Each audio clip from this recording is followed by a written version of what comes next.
Bismillahirrahmanirrahim. Assalamualaikum warahmatullahi wabarakatuh. Soleh-solehannya Ustazah, kali ini kita sudah memasuki tema 2 di subtema 1 mengenai sumber energi. Energi matahari dalam kehidupan sehari-hari. Energi adalah kemampuan untuk melakukan kerja. Energi dihasilkan oleh sumber energi. Sumber energi terbesar bagi bumi adalah matahari. Matahari merupakan sumber energi panas dan cahaya. Berikut contoh manfaat matahari sebagai sumber energi. Yang pertama, panas matahari menguapkan air di permukaan bumi dalam peristiwa daur air. Yang kedua, panas matahari mempertahankan suhu atmosfer bumi sehingga sesuai untuk kehidupan makhluk hidup. Yang ketiga, panas matahari dapat mengeringkan pakaian dan bahan makanan. Yang keempat, cahaya matahari menerangi permukaan bumi. Yang kelima, cahaya matahari dimanfaatkan tumbuhan untuk fotosintesis. Yang keenam, cahaya matahari dapat digunakan sebagai sumber energi listrik. Energi matahari dapat diubah menjadi energi listrik menggunakan panel surya. Minyak bumi termasuk sumber daya alam yang terkandung di dalam perut bumi. Minyak bumi diperoleh dari proses penambangan. Persediaan minyak bumi sangat terbatas. Oleh karena itu, kita harus menggunakan minyak bumi secara hemat dan tepat. Minyak bumi dapat diolah menjadi bahan bakar, parafin, plastik, dan aspal.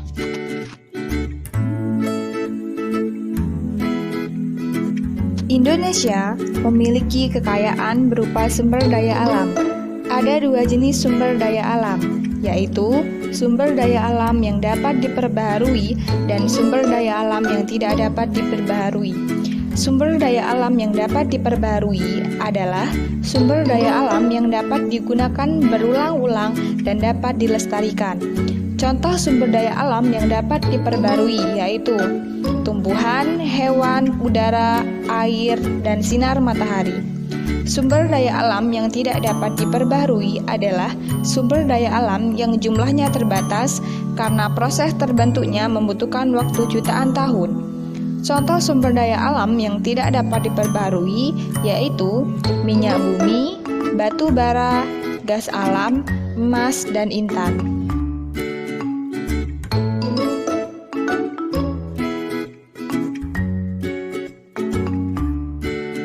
Air merupakan salah satu sumber energi.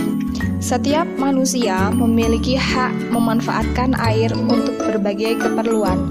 Hak adalah segala sesuatu yang didapatkan oleh manusia sejak dalam kandungan. Berikut contoh hak yang dapat diperoleh manusia dalam memanfaatkan air. Yang pertama, hak mendapatkan air bersih. Yang kedua, hak mendapatkan aliran air yang lancar. Yang ketiga, hak memanfaatkan air untuk mandi, mencuci, dan minum. Yang keempat, hak mendapatkan air untuk mengairi sawah. Sebelum mendapatkan hak, kita harus melaksanakan kewajiban. Kewajiban adalah sesuatu yang harus dilakukan. Berikut contoh kewajiban yang harus kita lakukan dalam memanfaatkan air. Yang pertama, menggunakan air sesuai kebutuhan. Yang kedua, menutup keran air jika sudah tidak digunakan. Dan ketiga, tidak mencemari air dengan limbah.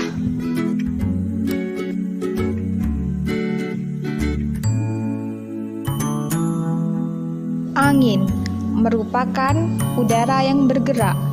Angin memiliki banyak manfaat bagi manusia. Salah satu manfaat energi angin adalah sebagai sumber energi bagi pembangkit tenaga listrik.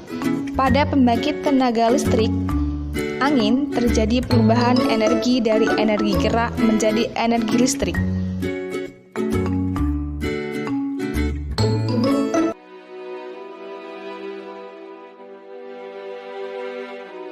Yang pertama, Sumatera. Pulau Sumatera memiliki banyak pegunungan. Kondisi ini dimanfaatkan manusia untuk menanam tanaman budidaya seperti kopi, lada, coklat, tembakau, karet, dan kelapa sawit.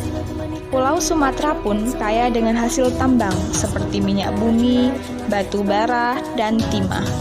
Kelapa sawit dimanfaatkan untuk bahan baku pembuatan minyak goreng. Minyak bumi dan batu bara dimanfaatkan untuk bahan bakar. Yang kedua, Jawa. Pulau Jawa memiliki pegunungan, dataran tinggi, dataran rendah, dan pantai. Daerah pegunungan dan dataran tinggi merupakan tanah perkebunan teh, kopi, dan kina. Dataran rendah Pulau Jawa merupakan lahan persawahan yang subur di Indonesia. Salah satunya daerah Karawang yang terkenal sebagai lumbung padi. Pesisir pantai Jawa banyak dimanfaatkan untuk budidaya ikan laut, rumput laut, pertanian garam, dan penjemuran ikan asin.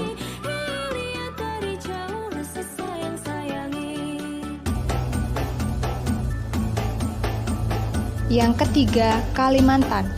Sebagian besar wilayah Pulau Kalimantan adalah dataran rendah dengan hutan yang lebat. Hutan-hutan ini merupakan habitat alami bagi hewan yang terancam punah. Hutan Kalimantan dimanfaatkan oleh manusia untuk ditanami berbagai sumber daya alam seperti kelapa sawit, karet, dan rotan.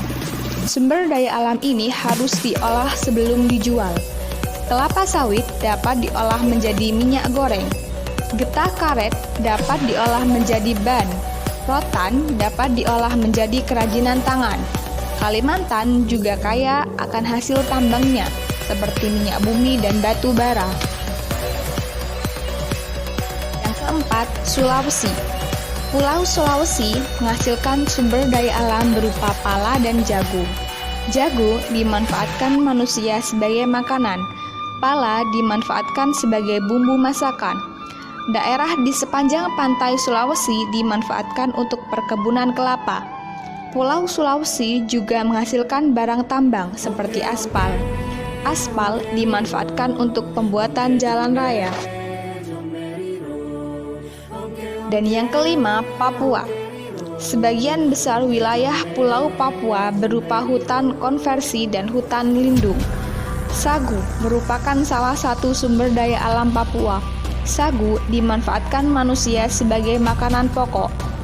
Papua juga menghasilkan rempah-rempah yang disukai di pasar internasional. Papua merupakan salah satu pulau yang kaya hasil tambang. Hasil tambang Papua sangat beragam, seperti tembaga, emas, dan logam. Emas dimanfaatkan untuk bahan baku pembuatan mata uang dan perhiasan, seperti anting, cincin, dan gelang.